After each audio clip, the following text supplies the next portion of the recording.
ورنہ اگر صرف کتاب و سنت کو آپ سمجھ کے آگے بڑھیں گے تو یاد رکھو ضرور بھی ضرور گمراہی میں پڑیں گے، جو آج ہمارے اندر عمومی طور پر گمراہیاں موجود ہیں۔ السلام علیکم اور چینل پر دوبارہ خوش آمدید۔ منہج سلف اور فہم سلف کے سلفی اور اہل حدیث ورژن پر لاسٹ 2 ویڈیوز میں ہم ڈسکس کر رہے تھے اور یہ سمجھنے کی کوشش کر رہے تھے کہ جو جماعت اور موومنٹ صرف قرآن اور حدیث کا نام لے کر بنی تھی، آخر انہیں کیا مجبوریاں پیش آئی کہ وہ قرآن اور حدیث کے ساتھ منہج سلف اور فہم سلف کو بھی شامل کرنے پر مجبور ہوئے۔ اس سوال کا جواب ڈھونڈنے کے لیے ہمیں سلفی اور اہل حدیث موومنٹ کی ہسٹری سمجھنا ضروری تھا، تو ہم نے اس سیریز کی فرسٹ ویڈیو میں اہل حدیث موومنٹ کی ہسٹری سمجھنے کی کوشش کی تھی اور سیکنڈ ویڈیو میں منہج سلف اور فہم سلف کا مطلب جاننے کی کوشش کی تھی۔ آج کی اس ویڈیو میں سلف کسے کہتے ہیں اور ریئل ورلڈ میں منہج سلف اور فہم سلف کی پاسبلٹی کیا ہے، اس کو سمجھتے ہیں۔ چلیے ویڈیو سٹارٹ کرتے ہیں۔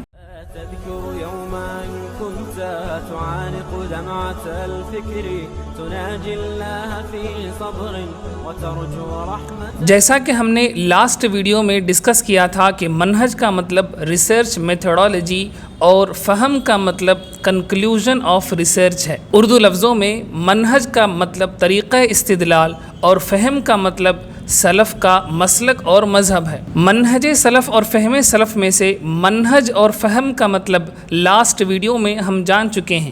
یہ سلف کیا چیز ہے، اس ویڈیو میں ہم اس پر کچھ تفصیل سے ڈسکس کرتے ہیں۔ اہل حدیث اور سلفیوں کے اس نئے اسٹینڈ میں ایک بہت بڑی کنفیوژن ہے، وہ یہ ہے کہ سلف کا مسلک تو آپ نے ایکسیپٹ کر لیا، لیکن یہ سلف آخر ہیں کون؟ کس زمانے کے لوگوں کو سلف کہیں گے؟ کس نے سلف کو ڈیفائن کیا ہے؟ کون سی کتاب میں سلف کے ناموں کی فہرست اور لسٹ موجود ہے؟ ان سب سوالات کے جب تک کلیئر کٹ جوابات نہیں ملتے، اس وقت تک منہج سلف اور فہم سلف کا مطلب ایکسیپٹیبل نہیں ہو سکتا۔ جب ہم یہ بات کہتے ہیں تو حدیث پڑھی جاتی ہے، خیر امتی قرنی ثم الذین یلونہم ثم الذین یلونہم، جس کا سیدھا سا مطلب یہ ہے کہ رسول اللہ صلی اللہ علیہ وسلم نے فرمایا بہترین قرن میرا قرن ہے، پھر ان لوگوں کا قرن جو میرے بعد ہیں، پھر ان لوگوں کا جو ان کے بعد ہیں۔ اس حدیث میں رسول اللہ صلی اللہ علیہ وسلم نے 3 قرنوں کے بارے میں یہ بات فرمائی ہے کہ یہ سب سے بہترین قرن ہے۔ عربی زبان میں قرن کا مطلب ہوتا ہے ایک زمانے کے لوگ، لیکن مشکل یہ ہے کہ رسول اللہ صلی اللہ علیہ وسلم کا قرن کہاں سے کہاں تک کیلکولیٹ کیا جائے گا۔ اسی طرح رسول اللہ صلی اللہ علیہ وسلم کے بعد جو 2 قرن ہیں اس کے کیلکولیشن کا کیا طریقہ کار ہوگا، اس بارے میں خود اس حدیث کے اندر کوئی کلیئر گائیڈنس موجود نہیں ہے۔ جب حدیث کے اندر خود کلیئر گائیڈنس موجود نہیں ہوگی تو ایکسپرٹ کو ایکسٹرنل سورسز سے یعنی خارجی قرائن سے اس حدیث کی تشریح اور تفسیر کرنے کی ضرورت پیش آئے گی، اور جب آپ ایکسٹرنل سورس سے کسی حدیث کی تفسیر اور تشریح کریں گے تو اس کے ایکسپلینیشن میں لامحالہ اختلافات کا ہونا ضروری اور نیسیسری ہے۔ یہاں بھی وہی ہوا کہ اس حدیث کے اندر جو قرن ہے اس قرن کو ڈیفائن کرنے میں خود حدیث کے ایکسپرٹ کے درمیان بہت سارے ڈیفرنس تھاٹ پیدا ہو گئے۔ سمپلی بخاری شریف کی مشہور شرح فتح الباری آپ اٹھا کر دیکھیں، فتح الباری میں خود اس حدیث کو ڈیفائن کرتے ہوئے حدیث کے ایکسپرٹ کے مختلف رائے اور مختلف تھاٹس موجود ہیں۔ بعض اسکالرس کہتے ہیں کہ رسول اللہ صلی اللہ علیہ وسلم کے قرن کی بگننگ رسول اللہ صلی اللہ علیہ وسلم کی نبوت سے شروع ہوتی ہے، اور 23 ایئرس میں جب رسول اللہ صلی اللہ علیہ وسلم کا انتقال ہوا اس وقت آپ کا قرن کمپلیٹ ہو جاتا ہے۔ اس کے بعد خلافت راشدہ تک دوسرا قرن ہے، اور اس کے بعد آخری صحابی تک تیسرا قرن چلتا ہے۔ جبکہ دوسرے بعض اسکالر کہتے ہیں کہ نہیں، رسول اللہ صلی اللہ علیہ وسلم کی زندگی تک پہلا قرن ہے، صحابہ کی زندگی دوسرا قرن ہے، اور تابعین تیسرے قرن میں آتے ہیں۔ وہیں بعض دوسرے اسکالرز کہتے ہیں کہ صحیح بات یہ ہے کہ صحابہ پہلا قرن ہے اور تابعین دوسرا قرن ہے اور تبع التابعین تیسرا قرن ہے، جبکہ خود فتح الباری کے اندر لکھا ہوا ہے کہ بعض اسکالرز یہ کہتے ہیں کہ فرسٹ سینچری پہلا قرن ہے اور سیکنڈ سینچری دوسرا قرن ہے اور تھرڈ سینچری تیسرا قرن ہے۔ جب حدیث کے الفاظ کے اندر ملٹیپل ایکسپلینیشنز کی پاسبلٹی پیدا ہو جاتی ہے تو آپ کیسے فیصلہ کریں گے کہ حدیث کے اندر جو لفظ آیا ہے اس کا 100% میننگ یہی ہے اور رسول اللہ صلی اللہ علیہ وسلم کا 100% انٹینشن یہی ہے جو میں سمجھ رہا ہوں اور دوسرے جو سمجھ رہے ہیں وہ غلط ہے؟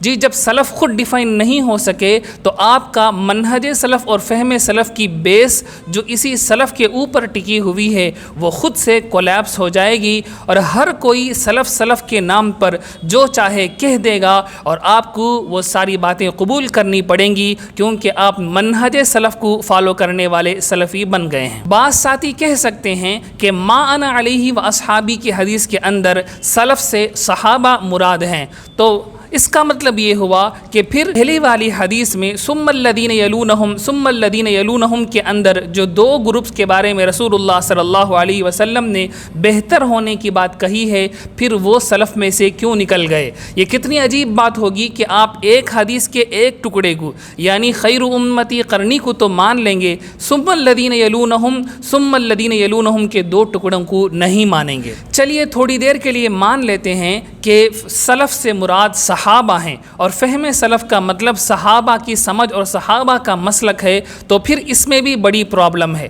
وہ یہ ہے کہ صحابہ کے فہم کا کیا مطلب ہے؟ کیا کسی بھی انڈیویجول یعنی تنہا صحابی کے فہم کو مان لیں گے یا پورے صحابہ کے کلیکٹیو اجتماعی فہم کو مانیں گے؟ پھر یہ بات بھی غور کرنی چاہیے کہ اگر خود سلف کے درمیان کسی مسئلے میں اختلاف ہو جائے تو پھر ہم کس سلف کی مانیں گے؟ فار ایگزامپل نکاح متعہ یعنی ٹیمپروری میرج کے بارے میں صحیح مسلم کے اندر روایت موجود ہے کہ ابن عباس رضی اللہ تعالی عنہما فرماتے ہیں کہ وہ جائز ہے، وہیں ابن زبیر رضی اللہ تعالی عنہما فرماتے ہیں کہ نکاح متعہ جائز نہیں ہے، جبکہ حضرت جابر رضی اللہ تعالی عنہ فرماتے ہیں کہ ہم رسول اللہ صلی اللہ علیہ وسلم کے زمانے میں نکاح متعہ کرتے تھے، بعد میں حضرت عمر رضی اللہ تعالی عنہ کے زمانے میں انہوں نے ہم کو منع کیا تو ہم رک گئے۔ حدیث سے معلوم ہوتا ہے کہ نکاح متعہ کے بارے میں خود سلف کے درمیان 3 تھاٹس موجود ہیں، یعنی 3 فہم سلف موجود ہیں۔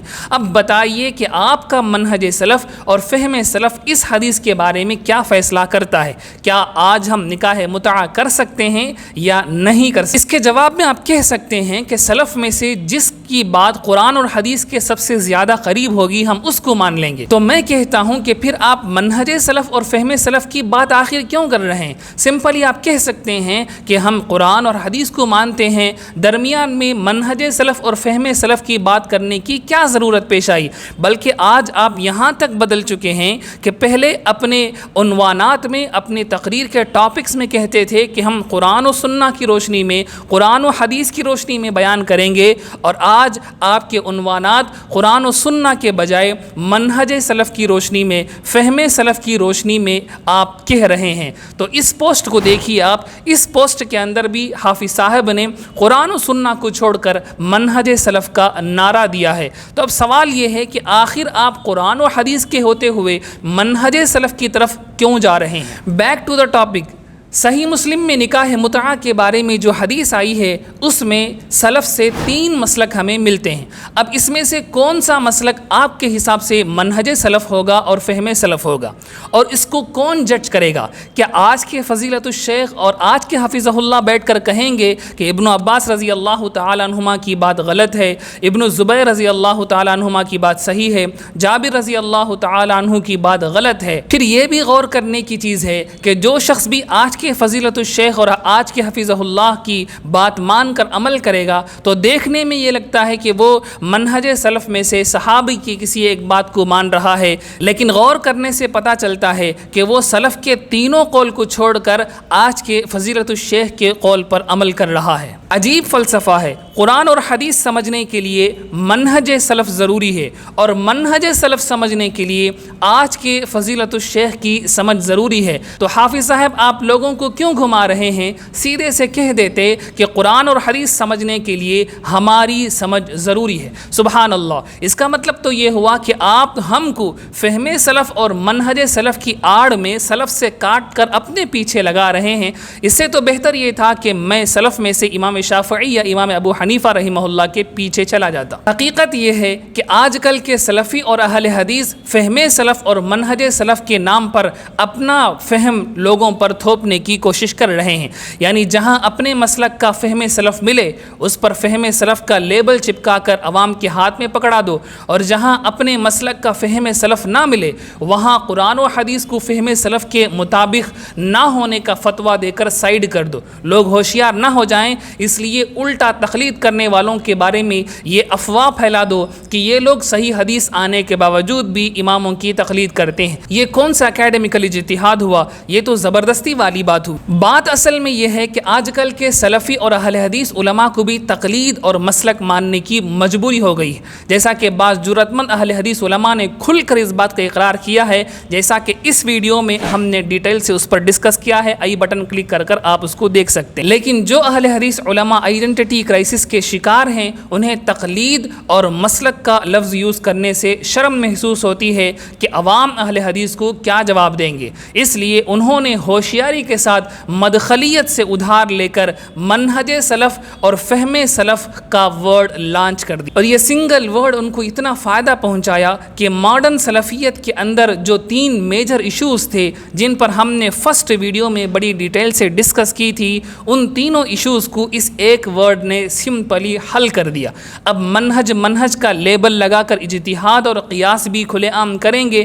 حنفی فقہ جو اب ریفائنڈ ہو چکی ہے اس پر بھی کھل کر کرٹیسائز اور رد و قدح کریں گے، اور اپنی جماعتوں کو جو دوسری نئی گروپ اور جماعتوں سے انسپائر ہو کر اس میں شامل ہو رہی تھی ان کو کھینچ کر اپنے پاس بھی رکھیں گے۔ اس طرح منہج کھیل کر لوگوں کو دھوکے میں رکھیں گے۔ اس پوری ویڈیو سے یہ بات تو کلیئر ہو گئی کہ آج کے اہل حدیث اور سلفی علماء تقلید اور مسلک سے ایک ہاتھ اور قریب آ چکے ہیں۔ اب فرق صرف اتنا ہے کہ ایک وقت میں سلف میں سے کسی ایک امام کی بات کو مانیں گے یا ایک وقت میں سلف میں سے جو اپنے آپ کو پسند ہے اس کی بات کو مانیں گے۔ ٹیکنیکل ٹرمز میں اگر میں کہوں تو گراؤنڈ لیول پر ہم بھی تقلید کر رہے ہیں، آپ بھی تقلید کر رہے ہیں، بس فرق ہم دونوں کے درمیان یہ ہے کہ ہم تقلید شخصی کی بات کرتے ہیں اور آپ تقلید غیر شخصی کی بات کرتے ہیں۔ اب یہ تقلید غیر شخصی کس طرح غلط ہے اس پر بھی ہم فیوچر کے کسی ویڈیو کے اندر اس تھاٹ کو بھی انشاءاللہ العزیز ڈی بنک کر دیں گے۔ جاتے جاتے سلفی اور اہل حدیثوں سے 2 سوال۔ ایک سوال اپنے اہل حدیث عوام ناظرین کے لیے کہ آپ نے اپنے شیخ سے پوچھنا ہے کہ شیخ صاحب کل تک آپ قرآن اور حدیث کی بات کر رہے تھے، آج اچانک یہ منہج سلف اور فہم سلف کا نعرہ کیوں لگا رہے ہیں؟ ہم نے کلمہ تو صرف اللہ اور اللہ کے رسول کا پڑھا ہے، سلف کا کلمہ تو ہم نے نہیں پڑھا، تو پھر آپ ہم پر منہج سلف اور فہم سلف کو کیوں تھوپ رہے ہیں؟ اور آپ کے شیخ صاحبان جو بھی اس کا جواب دیں گے اس کو کمنٹس میں ضرور لکھ دیجئے گا۔ دوسرا سوال اہل حدیث علماء سے وہ یہ ہے کہ آپ کا یہ پورا بیانیہ اور نریٹو خیر امتی قرنی پر رکا ہوا ہے، اور یہ قرنی کا اصلی معنی کیا ہے یہ آپ خود قرآن یا مرفوع حدیثوں سے پروو کر دیں تاکہ ہمیں آپ کا منہج سلف اور فہم سلف سمجھ آئے۔ یاد رہے آپ اس کا معنی قرآن یا مرفوع روایتوں سے پیش کریں گے، صحابہ سے پیش نہیں کر سکتے، کیونکہ صحابہ سے پیش کریں گے تو دور یعنی انفینٹ ٹریگرس لازم آئے گا اور دور محال ہے۔ ویسے منہج سلف کا اصلی معنی کچھ اور ہے جس پر انشاءاللہ العزیز فیوچر کے کسی ڈیڈیکیٹڈ ویڈیو میں ہم ڈسکس کریں گے۔ مور اوور اگر آپ یہ جاننا چاہتے ہیں کہ سلفیت کو مدخلیت نے کس طرح برباد کیا ہے تو مدخلیت پر ہماری ایک پوری پلے لسٹ ہے، آپ اس کو یہاں کلک کر کر دیکھ سکتے ہیں۔ اور اگر آپ یہ جاننا چاہتے ہیں کہ محدثین ضعیف روایتوں کو کس طرح قبول کرتے ہیں تو ریالٹی آف شب برات کے عنوان سے ایک ویڈیو ہماری چینل پر پڑی ہوئی ہے، اس کو یہاں آپ کلک کر کے دیکھ سکتے ہیں۔ اوکے جی، اگلے ویڈیو میں ملتے ہیں۔ بہت بہت شکریہ۔ السلام علیکم ورحمۃ اللہ وبرکاتہ۔ تذكر يوما كنت تعانق دمعة الفكر تناجي الله في صبر وترجو رحمة تسري فعاش القلب إخلاصا وصرت تحوم كالطير تحلق في ثقافات وتنهل